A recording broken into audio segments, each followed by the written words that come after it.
Hi guys, my name is Nicole, licensed clinician, and we're here talking about everyday things that impact our mental health and fitness. We've been talking a lot about a lot of different things, right?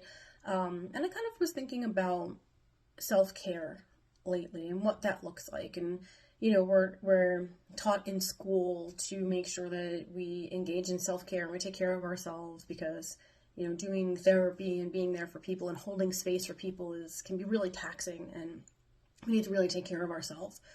And then, we talk to our clients about like, hey, it's really important for self-care, especially when you're starting to feel down and you're noticing that you're starting to feel down, or, feeling anxious and up, or whatever the case may be, and to engage in self-care.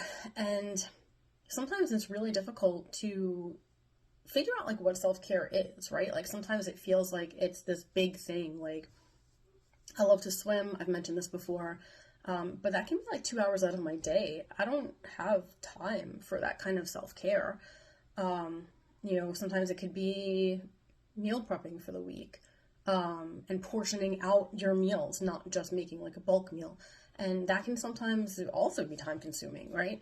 And depending on what's going on in your life, what supports you have, how many kids you have that are like all demanding attention or have to go here or there for different after school activities or what have you, that can be really challenging to find the time to do that. So I want to really like zone in and look at minutia, I guess, of self-care. So for a lot of people who grew up in maybe a lower than middle class economic status, a lot of times our mentality can be that like when we get something that's like of high quality or that's a little bit more expensive, that we've saved up for or gotten as a gift or gotten on sale or something, that we tend to like hoard it a little bit.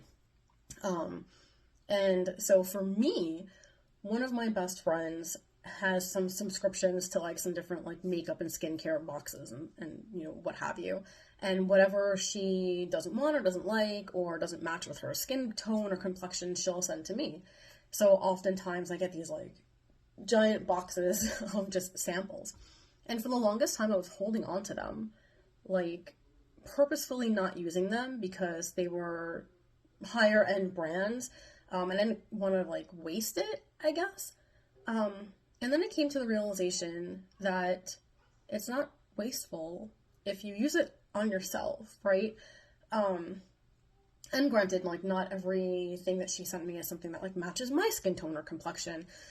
So, those things I'll either try to pass on to other people or sometimes it just gets thrown in the garbage, right? But the things that I want to try, like, why not try them? So you're going to probably see and notice that some days I have makeup on and some days it looks fairly decent and some days it probably doesn't.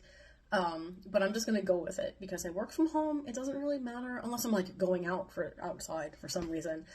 It doesn't really matter like what it looks like, but I'm just in this mentality now of trying to challenge myself to be, I guess, in like an era of consumption rather than, and that's not like willy-nilly consumption where I'm gonna like buy all these things to like use, right? But like the things that I've been like hoarding for a special occasion or for whatever undetermined future event that's like worthy of these products or whatever. Every day is a new day, and every day is a special occasion, and I am worthy of using these products on. They make me feel more alive. They make me look more alive. Goodness gracious, like comparing this to previous videos where I've had no makeup on, I certainly look more alive.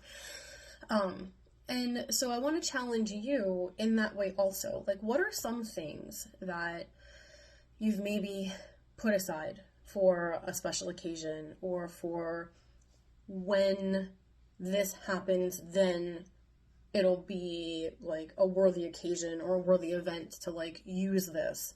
And it doesn't have to be like makeup or skincare products, right? Like, it can be anything. It can be like wearing a certain shirt. I don't know, I really can't think of any examples right now, but it can be a lot of different things. So what is it for you? Let me know in the comments and use that. as self-care, right? Using the luxury item that you have, or, you know, the thing that you're saving on a regular occasion makes that regular occasion a special occasion. And every day that you're alive is a special occasion. And every day that you're alive, you're worthy of celebrating. So, let me know.